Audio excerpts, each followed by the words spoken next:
চমৎকার আলোচনা হয়েছে আমাদের দুই দেশের আগামীতে বাইলেটারাল রিলেশনস, তারপরে ট্রেড অ্যান্ড বিজনেস কীভাবে আরও ইমপ্রুভ করা যায়, সার্কের ব্যাপারে আলোচনা হয়েছে এটাকে কিভাবে অ্যাক্টিভেট করা যায় এবং রিজিয়নের স্বার্থে, রিজিয়নের প্রসপারিটি এবং সিকিউরিটির স্বার্থে আমরা একসাথে কিভাবে আগামীতে কাজ করতে পারি, মিউচুয়াল রিলেশনসের এই দিকগুলোই আমরা মূলত আলোচনা করেছি।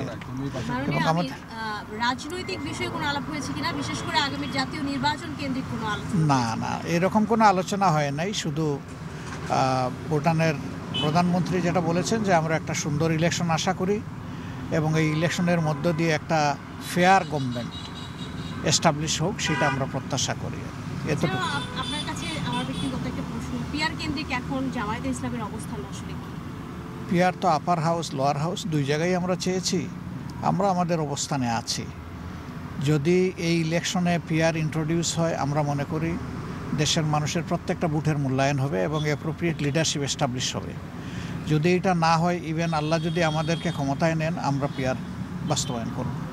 এটা এমন না যেটা কেউ বলেন, রস করে বলেন যে জামাত সিট পাবে না, কয়টা ভোট একত্রিত করে কয়েকজনকে একটু ঢুকাইতে চায়, বিষয়টা এমন না।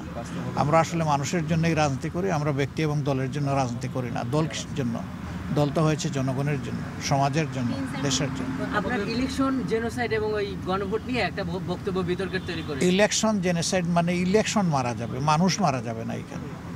এই দুইটা একসাথে হলে আমাদের দেশের মানুষ এত কনসাস না। দুইটা ব্যালট নিয়ে যখন ঢুকবে কনফিউজড হয়ে যাবে, কোনটাতে দিবে কোনটাতে না, একটাতে মেরে আরেকটা ফেলে চলে আসবে, তখন কি হবে? তখন তো একটা মানে ইলেকশনেরই জিনিস, ব্যালটের জেনোসাইড হলো। আমি ওই কথাটাই বলেছি যে এটা সুন্দর হচ্ছে না। এটা আলাদাভাবে দুইটা ডেটে হতো, আগে গণভোট তারপরে ওঠা।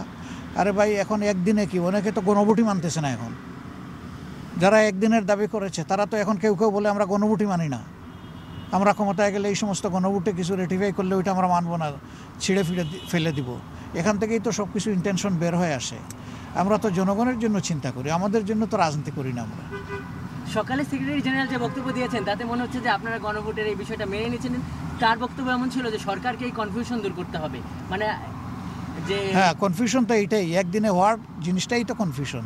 উনি তো গণভোটের বিপক্ষে তো আমাদের অবস্থান না, আমরা তো সংস্কারের পক্ষে এবং আমরা সবাইকে বলতেছি হা বলুন। এই হাটা কখন বলবে? আমরা মনে করি এই হাটা আগেই বলা ভালো। মানে কিন্তু মেনে নিয়েছে মানে জামাত সরকার যে এক সঙ্গে না, আমাদের দাবিতে আমরা অব্যাহত। এই যে দেখেন না, আমরা 8টা বিভাগে প্রোগ্রাম দিয়েছি, 7টা বিভাগে ঢাকা ছাড়া। আমরা যদি মেনেই নিতাম তাহলে এই কর্মসূচি দিলাম কেন? Thank you so much.